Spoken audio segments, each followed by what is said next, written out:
Welcome. In this series of discussions, we're going to explore bleeding and shock specifically for the trauma patient, though we will review a few topics associated with shock from the medical patient to make our coverage complete.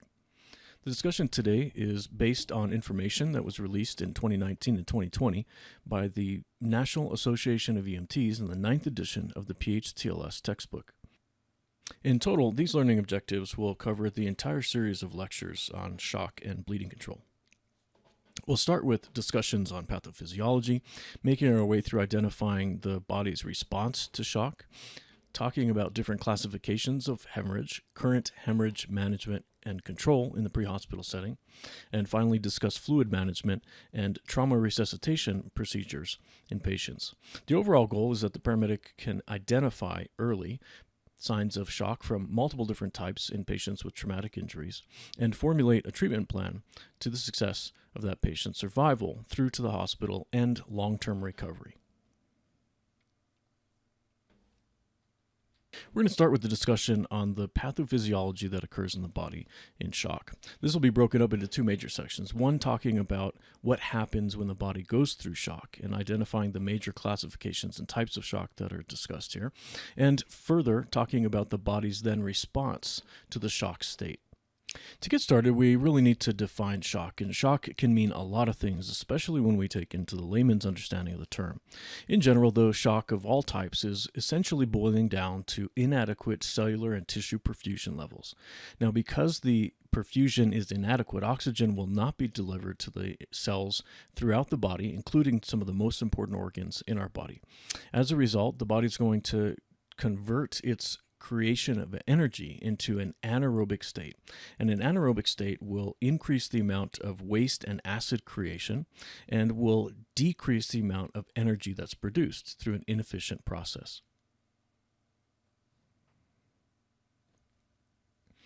Before we get into the cellular function, let's talk about how the body responds overall in different organ systems to the lack of oxygen that will be present in shock. An important topic, though, is to identify that what we're really talking about here are changes under normal body temperatures. And so warm ischemia is to separate this from understanding what happens to tissue when cold is present in hypothermia. Remember that hypothermia can change the metabolic rate of cells and so could be protective in some situations, though in shock that protection is limited. When we're discussing the response time of the body when it has cells and tissue within organs that are going without oxygen before it enters into the ischemic process towards death. Generally, the brain, heart, and lungs, our big three, last for about an average of 5 minutes, and this should probably be reflected with what you learned when you were learning about BLS resuscitation and using CPR. Generally, we discuss that the brain cells will start to die if the patient goes into cardiac arrest and loses oxygenation within 5 minutes, and realize that often we're well beyond that time period just in our normal response time to patients, assuming that the point we got a call and initiated our response was the exact point that they had the injury. Often we're well behind the curve for some of the core organs because the process has been going on, even if we respond as quickly as possible in some of the most effective systems in the country. Now, the brain, heart, and lungs are the big three, and so it's no surprise that we focus on those. But at the paramedic level, we need to take a step out from that and start talking about the addition of tissue and organs like the liver and kidneys. The body cannot respond over the long term outside of our care and recovery through the hospital process. They can't respond well if the kidneys and liver are not functioning properly. So in addition to making sure that we're also perfusing brain, heart, and lungs, as standard care is in EMS from all levels, we want to start including our thought process in how do we protect the kidneys and liver to make sure that they'll still survive the long-term process. Now, kidneys, liver, and some of the gastrointestinal tract has a pretty wide range of response. And so from 45 minutes to 90 minutes, these tissues can go without oxygen while the body's responding to shock before ischemia will kick in. Through some studies that have been done, specifically on the use of tourniquets in the Iraq and Afghanistan conflict, we've narrowed down that bone, muscle, and skin can generally survive without oxygen for up to 6 hours, making it some of the least concerning tissue when we're managing patients that have systemic responses to low oxygenation. Now here we're going to dive into what's happening at the cellular and subcellular level. On this diagram out of the Human Body in Health and Disease textbook from Patton and Thibodeau, we're separating this into two different divisions of creating energy. So anaerobic catabolism is the entire process at the top level, assuming that we have glucose available to start with. Aerobic catabolism, our natural process, occurs within the mitochondria and is a very effective and efficient process in creating energy. At the end of that process, utilizing oxygen and glucose together, we should generate generally about 32, though textbooks may be different on this number, 32 to 36 packets of cellular energy. The cellular energy is noted as ATP, or adenosine triphosphate. Remember that the phosphate group on each of these adenosine triphosphate molecules is actually the cellular packet that's likely to be utilized in most cell processes of consuming energy. In this process, we're also going to be creating some small byproducts of CO2 naturally, relative to what will happen if we don't have oxygen. And in the process, we also create heat. The more ATP created, the more heat we'll generate. Now, if we don't have oxygen available to the cells, yet the cells still have to do work. And remember that in the shock state, cells would have to do at least their minimum amount of cellular maintenance. And then on top of that, it would take extra work for them to respond and maintain when they're facing an emergency. And so what ends up happening, unfortunately, though, is when oxygen is removed, assuming that we still have glycolysis occurring, pyruvic acid and other acids like lactic acid will be part of the process, which was not part of the aerobic metabolism. Now, CO2 will be generated in higher concentrations, and out of that, we'll get a very small 2 ATP relative to the 32 ATP if we had oxygen involved. So not only will we have decreased cellular energy to do work and respond to shock, we'll also decrease that energy production of heat, and that can lead to states of hypothermia. As this occurs within the cytoplasm, the acid and CO2 will start to develop, and if it develops too rapidly or the body doesn't have a means of dealing with the acid that's developing, this can leave the cytoplasm by causing the cell to die, and individual cells will spill this acid and other cellular contents into spaces like the interstitial space.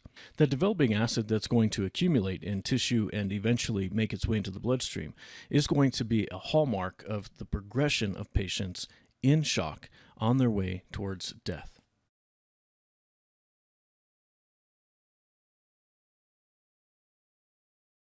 There it is, the triad of death.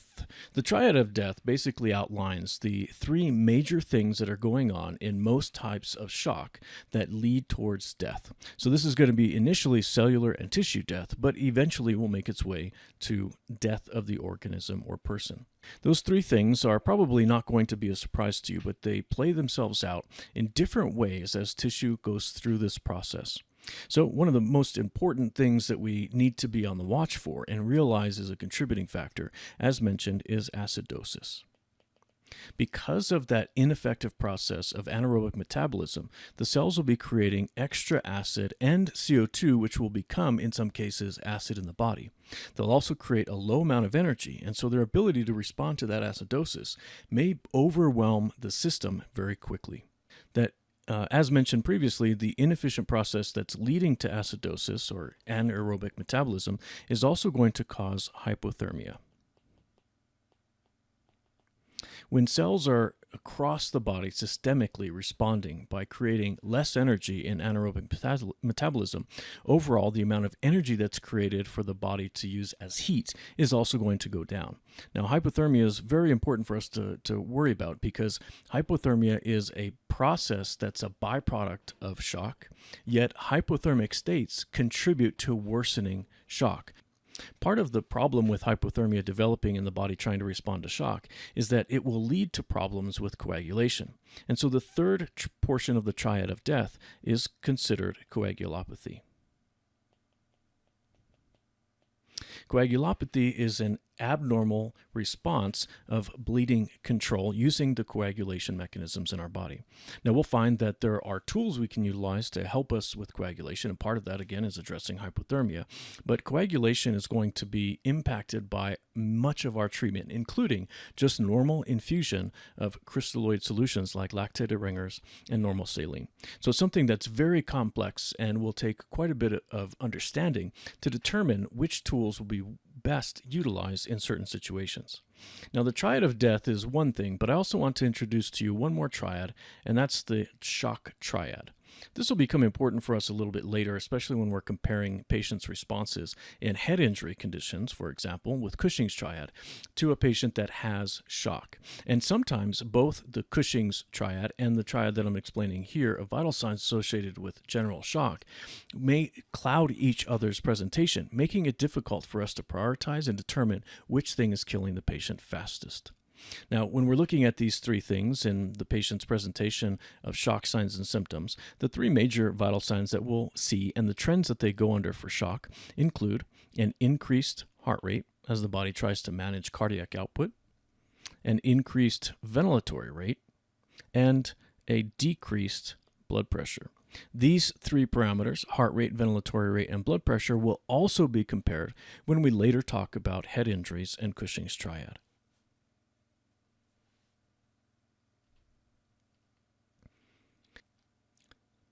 The consequences of shock, and as we progress through the accumulation of those three components contributing to the triad of death, the patient goes through a expected progression of changes throughout their body that we can utilize to try and give us a picture of where the patient is in the spectrum when we find them based on their vital signs and our assessment techniques, and anticipating what will happen next to them so that we can prepare our management to be more effective than it would be if we're only responding as we see things develop.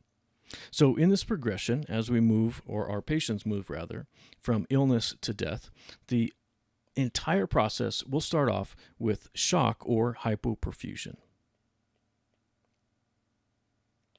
Hypoperfusion eventually will lead to cellular hypoxia,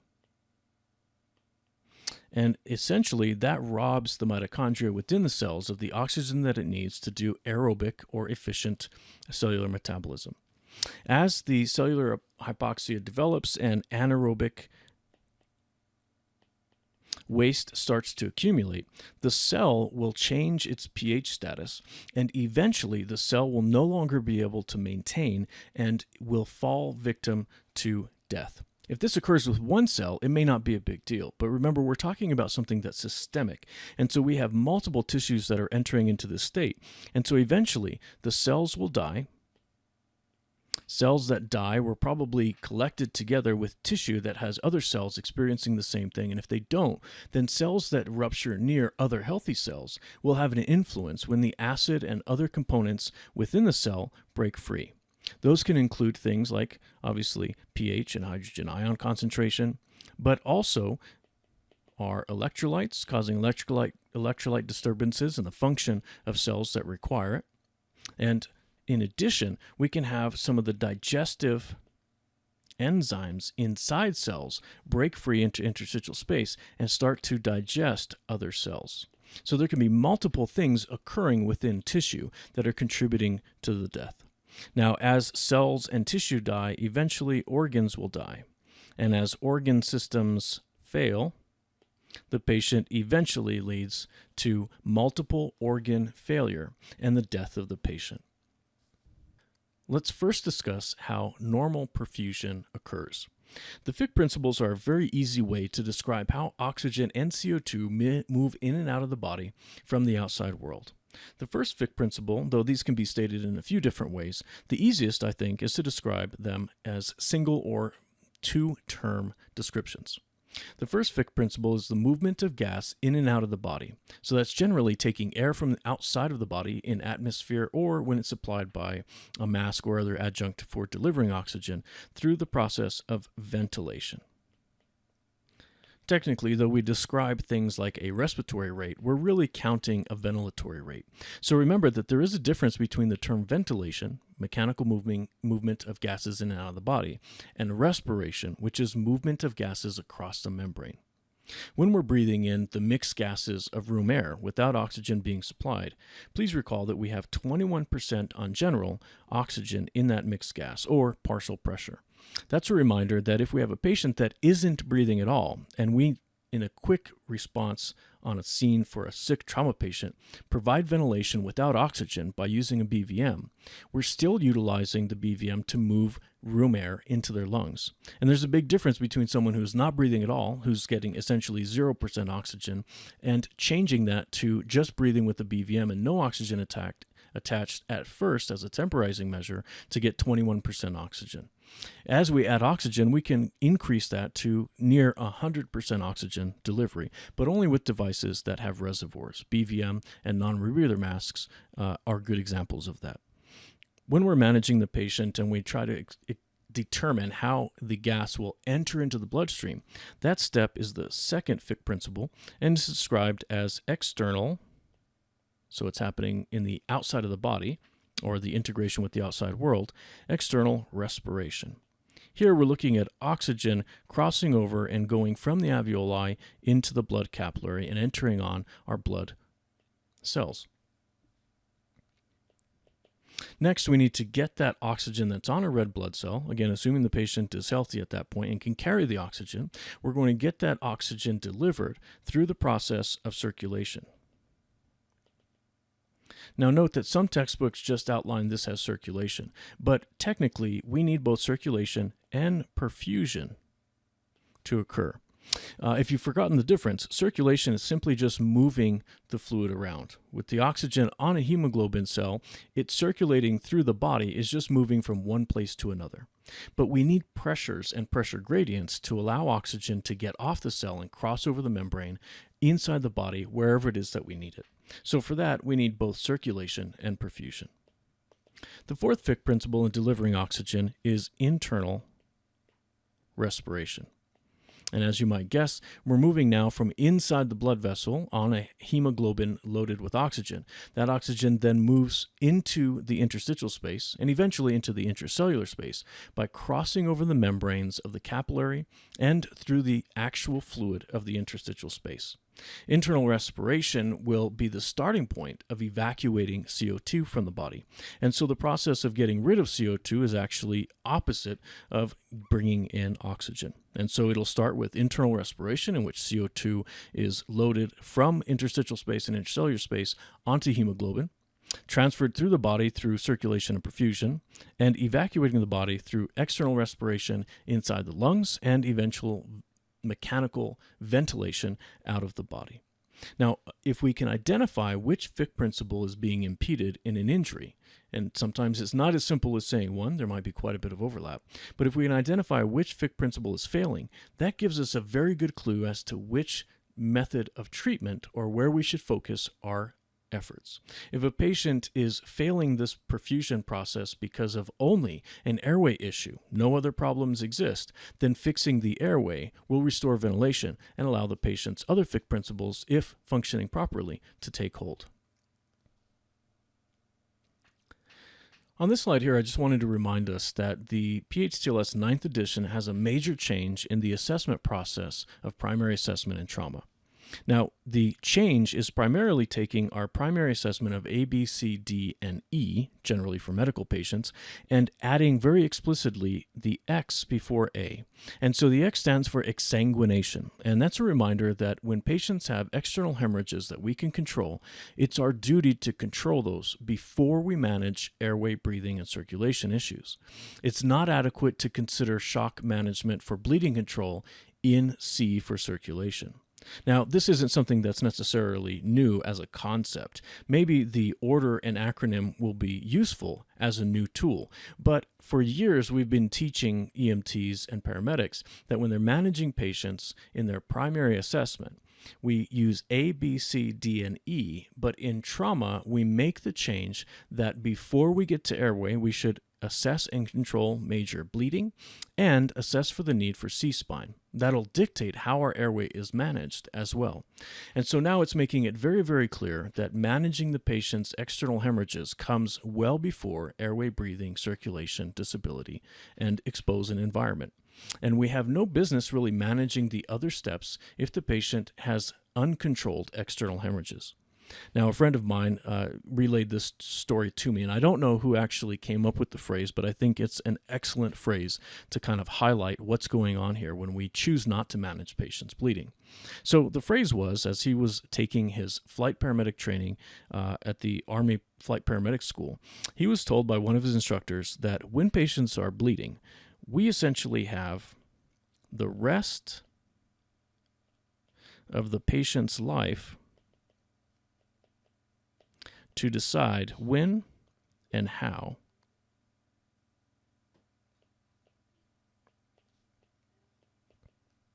to control the patient's bleeding. Every red blood cell counts and has a job to do. And recall that when we're managing patients' fluid needs in shock, we generally aren't replacing any red blood cells that have been lost. And so all we're doing is increasing perfusion for the red blood cells that remain. Now, without red blood cells carrying oxygen, none of the other stages really matter. And so if the patient is actively bleeding and we say work on their airway, we're loading oxygen through that process of enabling ventilation. We're loading oxygen on the red blood cells that might just leave the body. And so it can be an utter waste of time. But not doing so, not managing the patient's external hemorrhages, should be considered malpractice at the least. So that hypoperfusion state, as it presents itself, means that as the patient has lower volumes, partially it could be because they're losing whole blood from situations like bleeding. It could also be that they have lower perfusion pressures, but they have plenty of red blood cells floating around. That could be in the case of losing something like plasma in a patient that has severe burns or has experienced dehydration. Now, if we don't have enough oxygen carrying capability and or we don't have enough perfusion to deliver it to its end result, the result will still be patients that are going without oxygenation at the cellular level.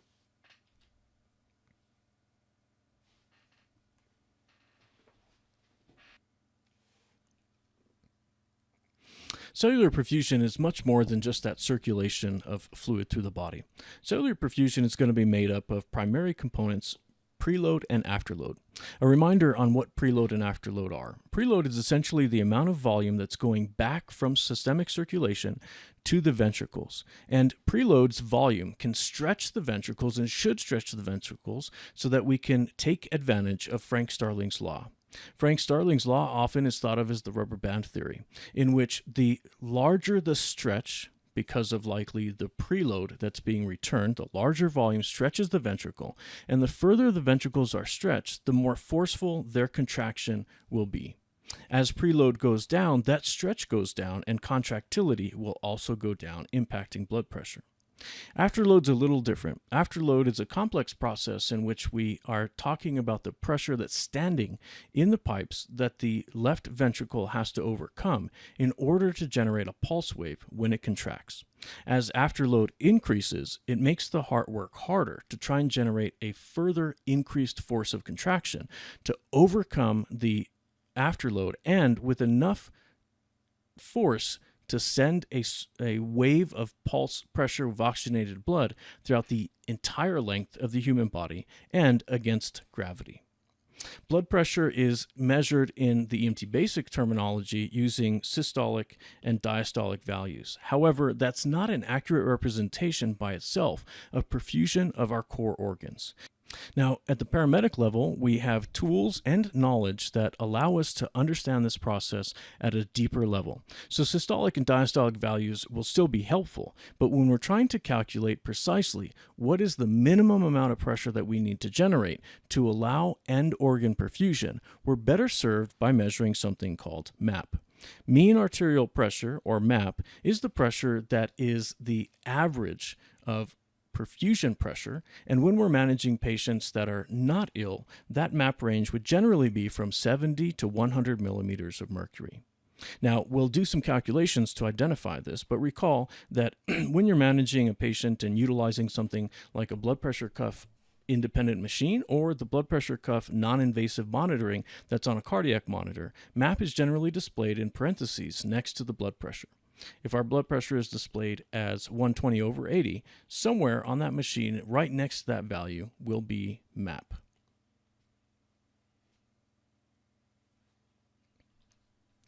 Before we calculate mean arterial pressure and utilize blood pressure to do so, a few things that we have to be aware of.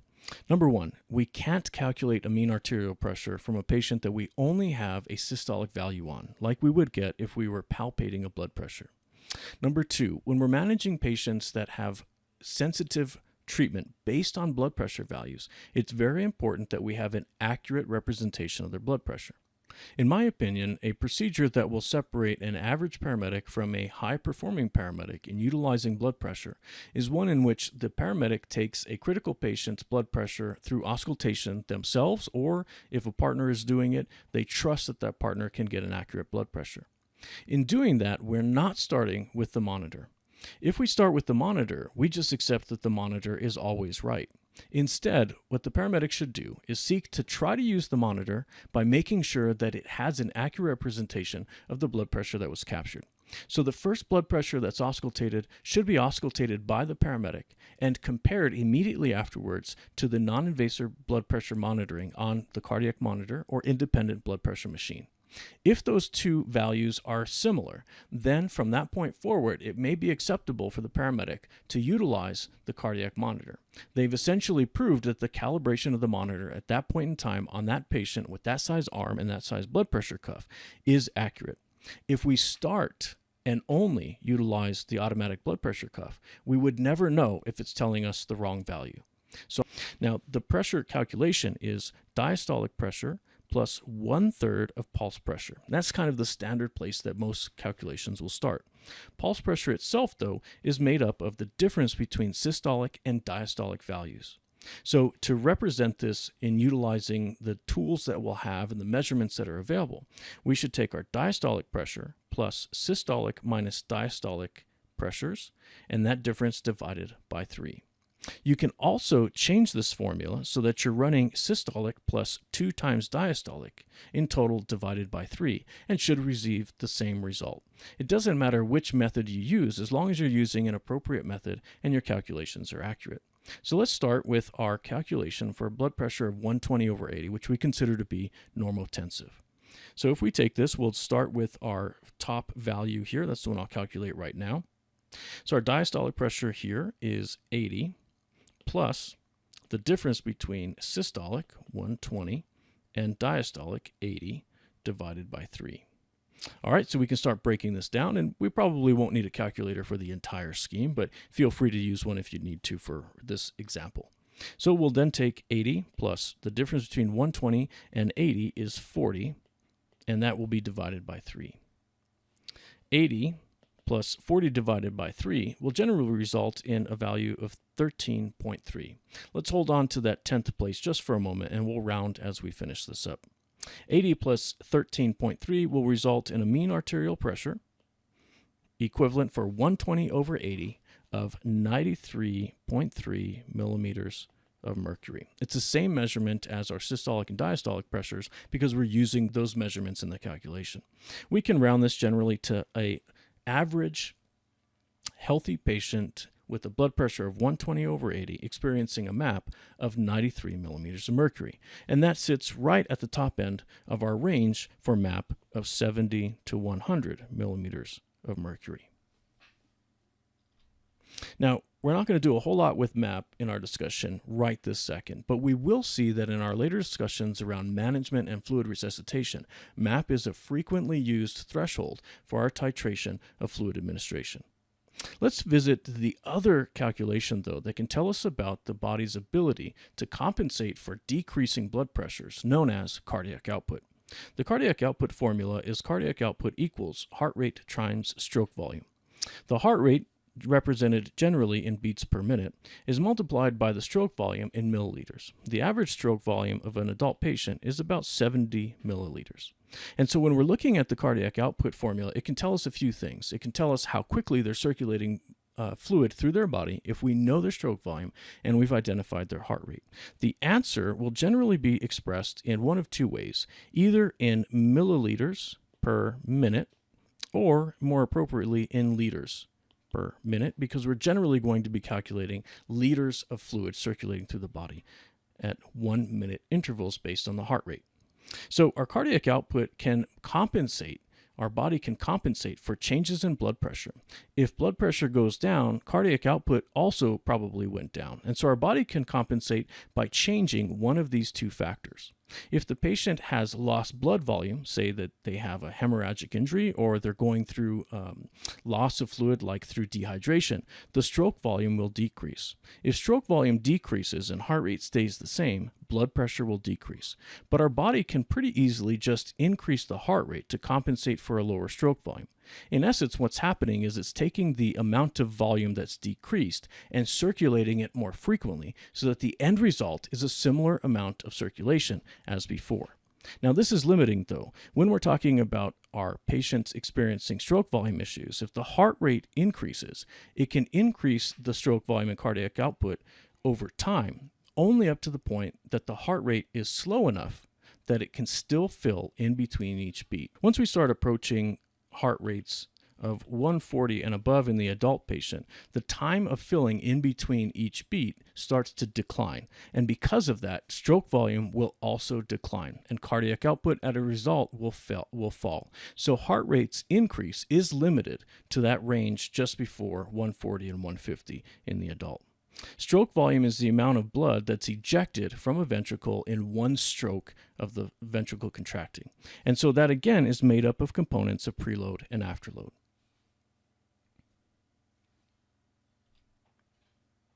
Now, since stroke volume is such an important aspect, especially in conditions of shock where stroke volume has gone down purely because of the change in the condition of the patient's pipes, fluid, or pump, we want to understand what causes changes in stroke volume and then utilize the information that we derive that can increase stroke volume to our advantage and our patient's advantage. This information is condensed for us and is not an all-encompassing selection of impact on stroke volume, but it is enough to get us started in our conversation and will meet the needs of the paramedic. Now, looking at increases in stroke volume, one of the first things I want to highlight, though, is remember that we said preload and afterload are components of stroke volume. Contractility is also a component of stroke volume. And so if we look at that independently, there are some hacks that we can use and some conditions that we can be aware of that will have an impact on it. Now, when we're talking about afterload, realize that afterload does have an inverse relationship with stroke volume, in which if afterload is increased and vascular resistance is up, meaning vasoconstriction is occurring throughout the systemic circulation, that will increase the pressure that the heart has to beat against. So an increase in vascular resistance and increase in afterload generally makes a decrease in stroke volume, especially when the heart is already having a hard time meeting needs. Aside from that, let's start with our preload column. Now, as mentioned before, the cardiac output formula lends itself to an increase in heart rate can compensate within reason for stroke volume that has declined and cardiac output that has declined. The rapid filling time, though, is limited. Again, if the patient has too rapid of a heart rate, as we see in conditions like supraventricular tachycardias in patients that have medical origin, their blood pressure will fall because the rate is so fast that ventricular filling time is limited. So the volume that can make its way in that space of time is also limited, further decreasing stroke volume. Preload volume, if we add volume to the system and the system is closed, then we can expect that preload will increase, which will increase stroke volume. Contractility can be a strong influencer in how our overall cardiac output and blood pressure are generated.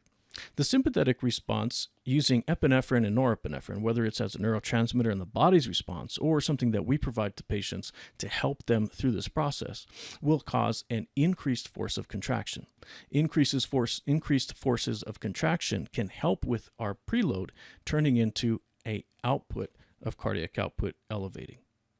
High blood or intracellular calcium ions can have an impact on contractility and increase our stroke volume. The tie between that is to realize that when we're talking about muscle, the use of sodium and potassium is the use of electrolytes that allow for electrical conduction and starting our action potential.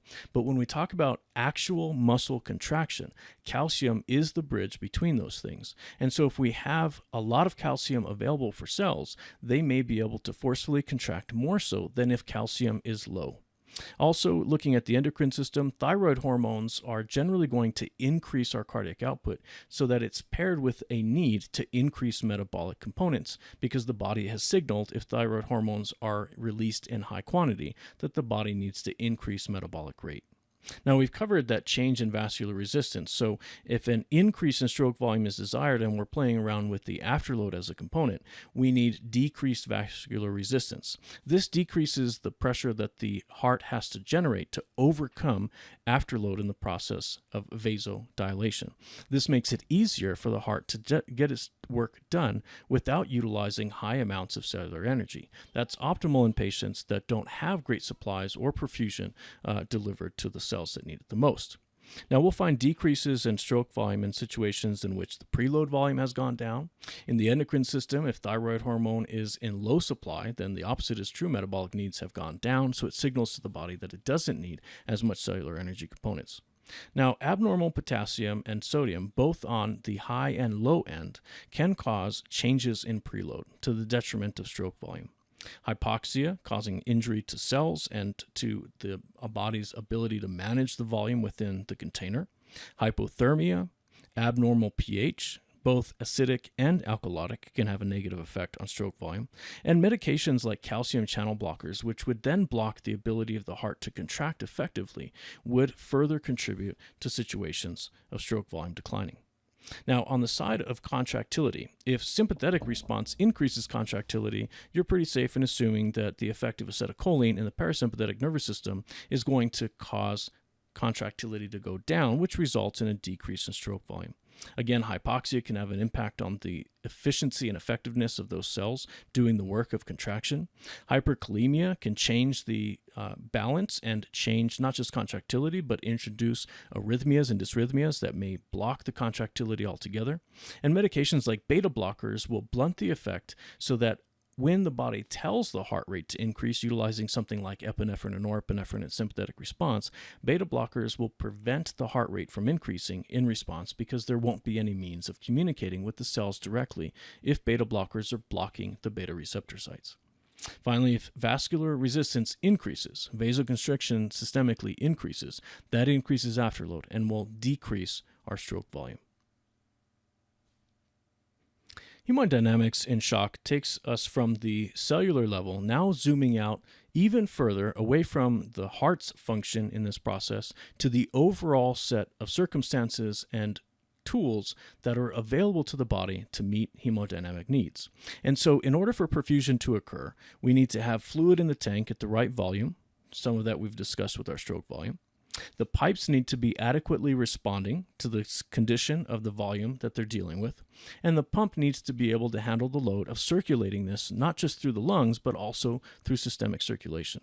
So what we're doing here is laying the ground that there are three major areas in perfusion in which shock can become a mechanical impact. So when we're talking about shock typing, we're basically taking one of these three things and identifying that that thing is the problem in these conditions. Now, when we're doing this, it makes it easy for us to classify, sure, but it also spells out for the provider exactly where they should focus their efforts. That's to say that if a patient has low volume, let's say that it's been lost through leaking, maybe that's plasma that's leaking out in dehydration, or it's whole blood leaking out in hemorrhage. If the container is still the same size and the volume leaks out, then the pressure will go down. So what we're meaning by this, trying to treat the thing that's the actual cause, is to say that if we have a patient that has lost volume and we choose not to replace volume and instead focus on doing something like increasing the rate that the heart pumps, or focusing on squeezing down and making the container smaller to meet the small volume, then we're actually causing the body to work harder in areas that already are without oxygen, and we're sacrificing oxygen to make the system less efficient through our treatment. So when a patient has lost volume, what do you think we would like to replace? We would like to focus on replacing volume. So consider this not just in identifying the type of shock for classification, but once identified, that will spell out for you how you should treat and manage your patient. In trauma, we generally don't spend a whole lot of time influencing the pipes except for in specific circumstances.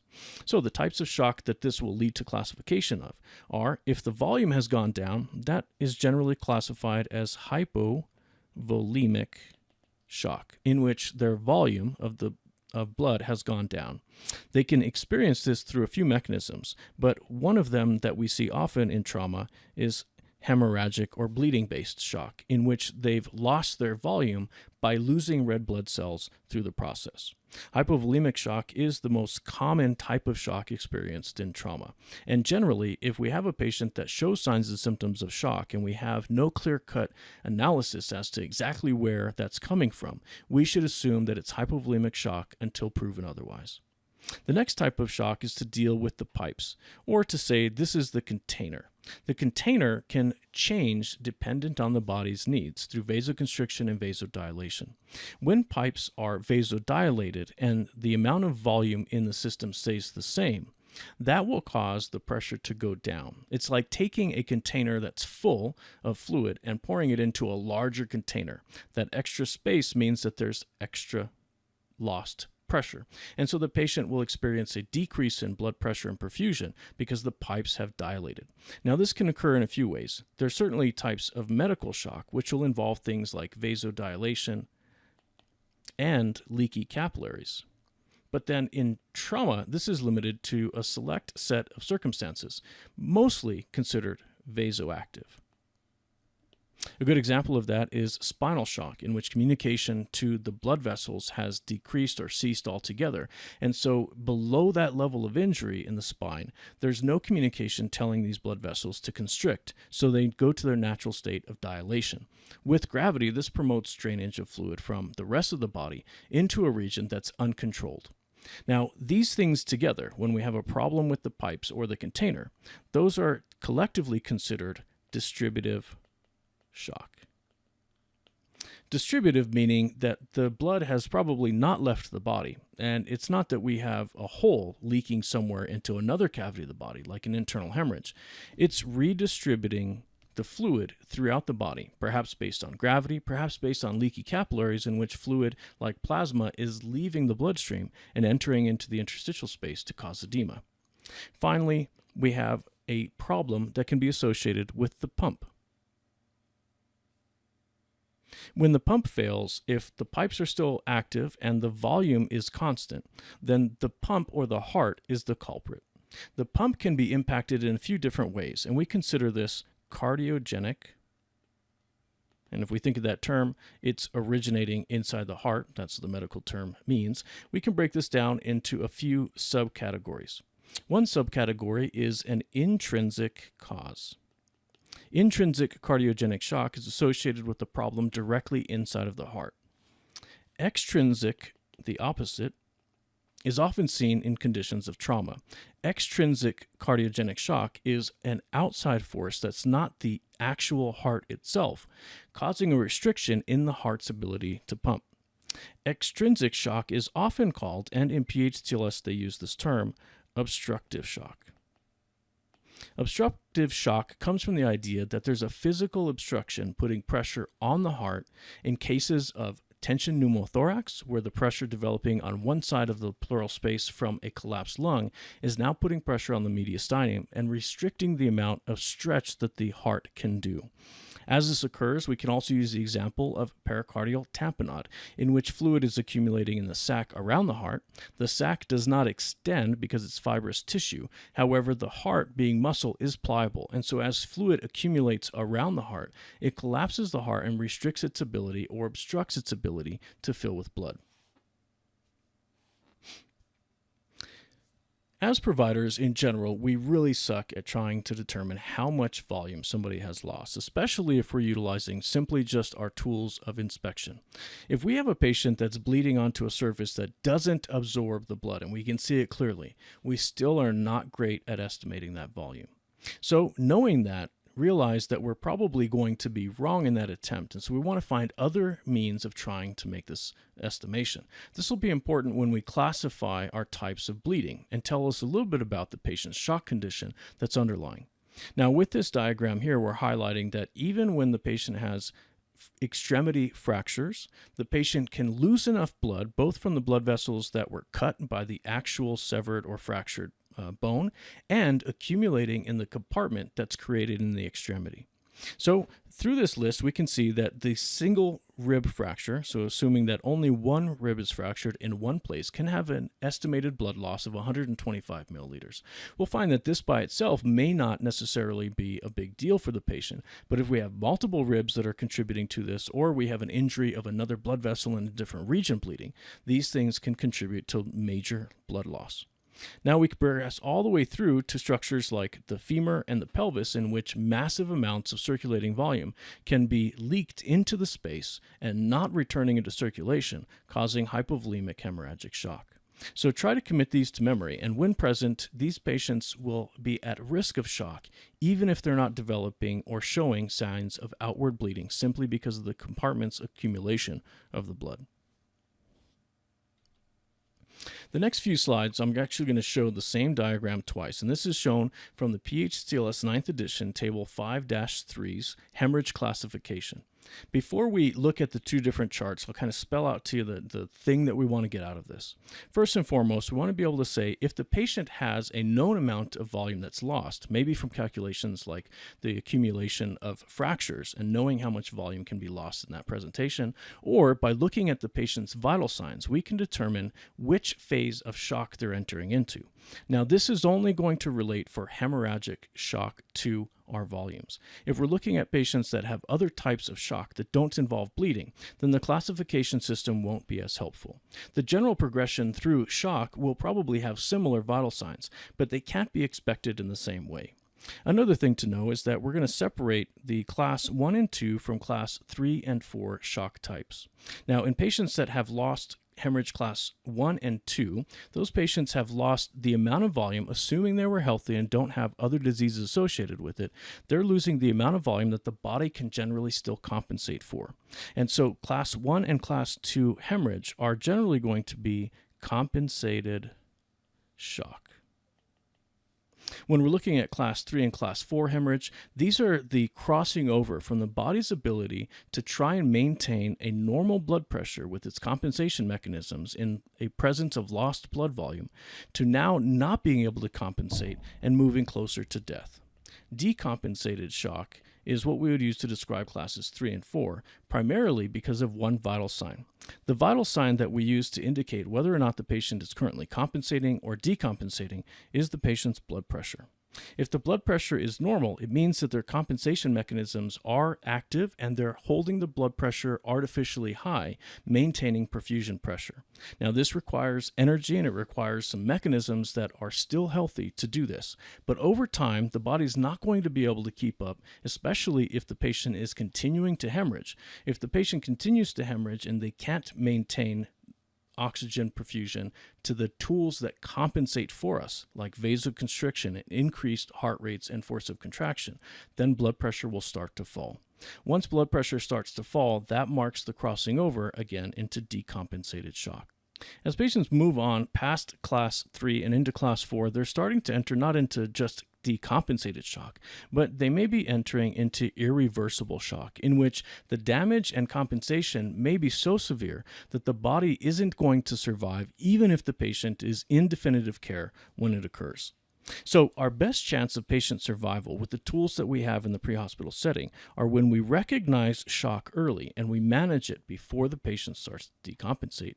Once they decompensate, our efforts are going to be made much more difficult, and so we'll be behind the curve in almost all attempts once the patient can't compensate and help us along the way. So let's look at these vital signs. The reason that I don't have numbers here for all the vital signs is because at the EMT basic level in many curriculum, they highlight the progression of shock with arrows showing relative changes in vital signs. Now, PHTLS is supplied changes in vital signs specifically with values and ranges. And so on the next slide, we'll see this same table with those values. But I want you to get a feel for what happens so that when you see patients in cases in which they're mildly tachycardic, we can get an appreciation, assuming that their body is responding and isn't impeded by other diseases, polypharm, or intoxicating substances. We want to get an idea as where they are initially, even from just our doorway view in assessing. The earlier we recognize that the patient is in shock, the sooner we can start managing. If we don't recognize shock until it's late, we won't be able to manage their condition. So when looking at the definitions of each classification, please know both the percentage of blood volume that's lost in the adult and the total volume that's lost. In patients that are in class 1 shock, they've lost less than 750 milliliters. And if you think about that, 750 milliliters is essentially 1.5 bottles of water when we're talking about those small bottles of water you buy at Costco or at Walmart. Now, that's less than 15% of the patient's circulating blood volume. Realize again that the total blood volume for patients that are adults run from 5 to 6 liters. So that's all the patient has really to deal with because they're not going to be able to create new red blood cells in the amount of time that can manage acute phases of shock. The heart rate will be in class 1 normal because the patient hasn't lost enough blood to require the cardiac output formula to change. Blood pressure will generally be normal, and pulse pressure, or that difference between diastolic and systolic values, will be normal or may be slightly increased, giving a little bit of an edge to what's to come. Notice that truly the two abnormal vital signs that are first to show in the progression of shock are both ventilatory rate increases and mental status changing to slightly anxious.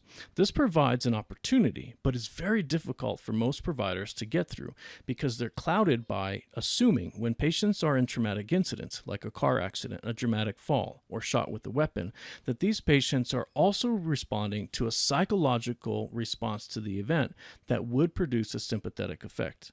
If the sympathetic effect is present, then we would expect patients to be slightly anxious and we would expect that their ventilatory rate might increase.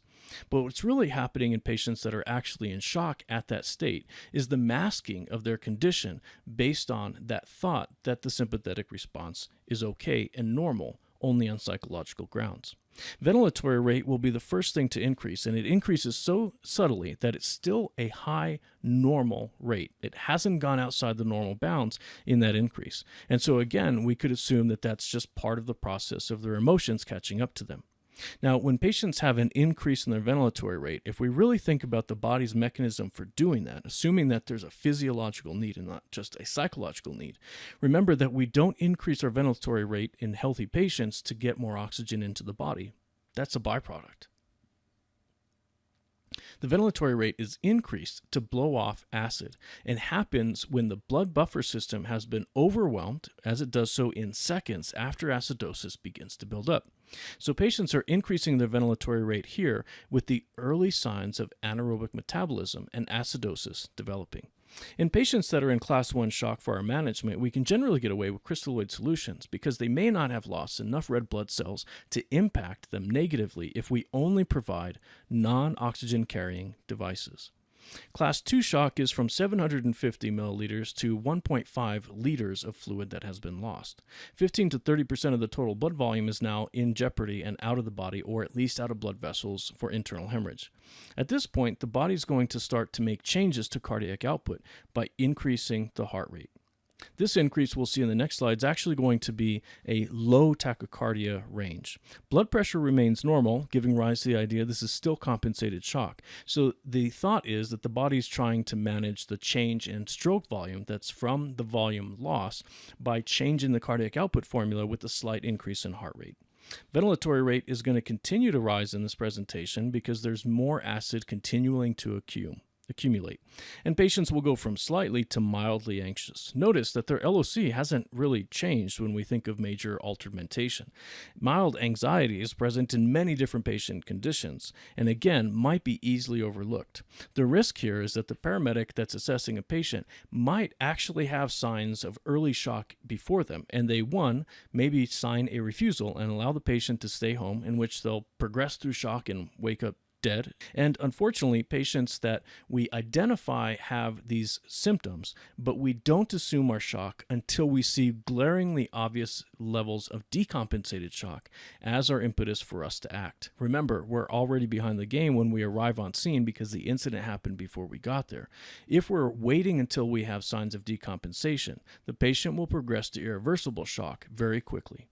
Now, once we cross over and we're no longer in compensated shock, we have to realize that we're not just dealing with volume, we're now dealing with large amounts of oxygen that can't be delivered to cells because of hemoglobin being evacuated from the body through the bleed.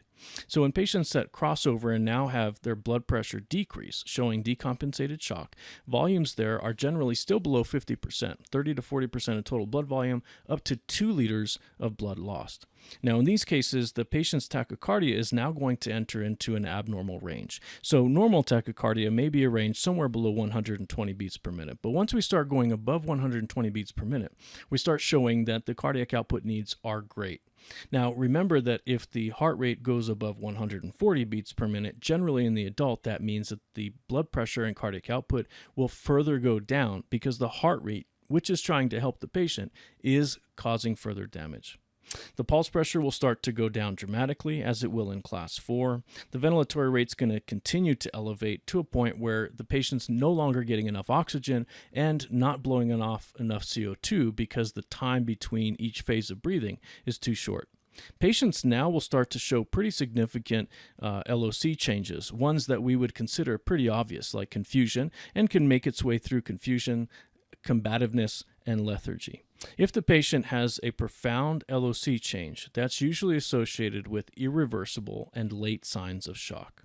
Note also here that we're not just providing our crystalloid solution to allow patients to have increased perfusion volume. We're also requiring now, if we want to get these patients back on track, to use something that's carrying oxygen. So let's look at this on the next slide, in which we have vital sign values that you can utilize.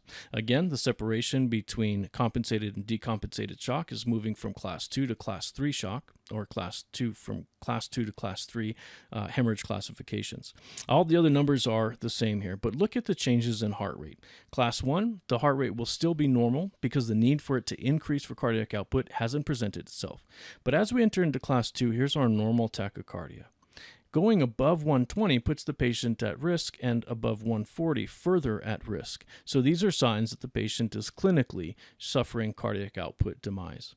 Patients will have increased ventilatory rates, again, high normal, 14 to 20, in patients that have class 1, progressing all the way through to above 35 ventilations per minute. Patients' LOCs will change, and our blood pressure values are essentially, when we're saying normal versus decreased, we're using systolic blood pressure assumed at 100 millimeters of mercury. That's assuming that the patient's normal blood pressure is 120/80. And patients that have abnormally high or abnormally low blood pressures on average, so that you can identify that a seemingly normal blood pressure may be an abnormal blood pressure in a patient whose normal blood pressure is 160/90. Now, to further expand on these classifications, I think a visual representation is helpful. And so these pictures and classification values are directly out of the National Association of EMT's PHTLS 9th edition textbook. So remember that our total blood volume in the adult is between 5 and 6 liters, and it is somewhat different depending on the patient's gender. Estimating blood loss, again, can be really difficult, so try to conceptualize what 1 liter of blood volume would look like. So we're showing here that the patient that has all their blood volume intact has 5 full liters, and we're going to see the classifications progress by decreasing these liter amounts. That should be really helpful in our mind's eye when we're trying to imagine what's going on in the patient's body. So with class 1 shock as a highlight, we do have 3/4 of 1 liter lost, and that can progress through to having changes in their vital signs predominantly within their ventilatory rate and mild changes to their LOC. Now, we don't generally calculate or monitor urine output in the pre-hospital setting, but it is a valuable tool. Remember that we mentioned that the liver and kidneys still need to be functioning if this patient wants long-term survival, including exiting the hospital and being able to live their life. Now, if the patient starts decreasing their urine output from a normal range, it means that their body is activating some of its compensation mechanisms to try and hold on to the water that it would otherwise lose. So essentially, it's trying to make sure that if it's losing blood through hemorrhaging, it's not also urinating blood volume off. Now, because our urine output will go down over time, we will see patients accumulating more acid that might have gotten out of the body through our third and final renal buffer system. This doesn't necessarily happen in our care, so protecting kidneys at this point is to make sure that they'll still be alive and not go through kidney failure or renal failure when the patient is in the hospital trying to be resuscitated. Just as a side note, when patients are receiving fluid resuscitation in the hospital, in addition to blood values and looking at their vital signs, patients will be monitored for their urinary output to make sure that the amount of fluid going in is a relevant amount of fluid leaving the kidneys under the GFR.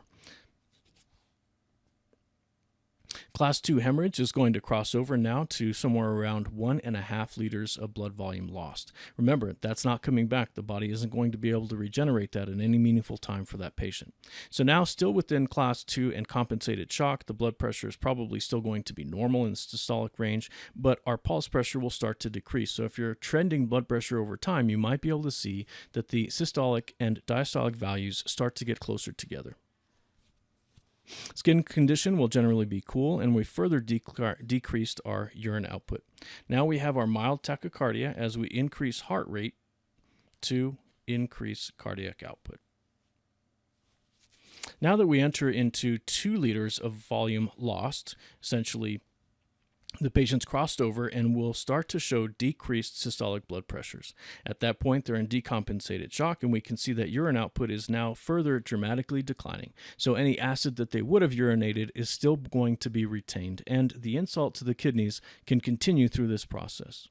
Finally, class 4 hemorrhage, generally considered at least the start of our irreversible shock phase. These patients will have severely decreased blood pressures, decreased pulse pressures. Skin color now is showing dramatic signs of lack of perfusion as the body shunts and diverts fluid to other regions of the core away from extremities. The patients will probably be progressing through their LOC up to the point of being difficult to arouse and low scores on AVPU and GCS. In managing patients, they're somewhere well below the normal range of urinary output.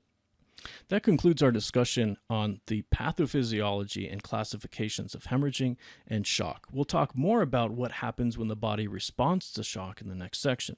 Also, we'll be discussing for each type of shock, does the body respond to that differently, given that there are different mechanical processes occurring.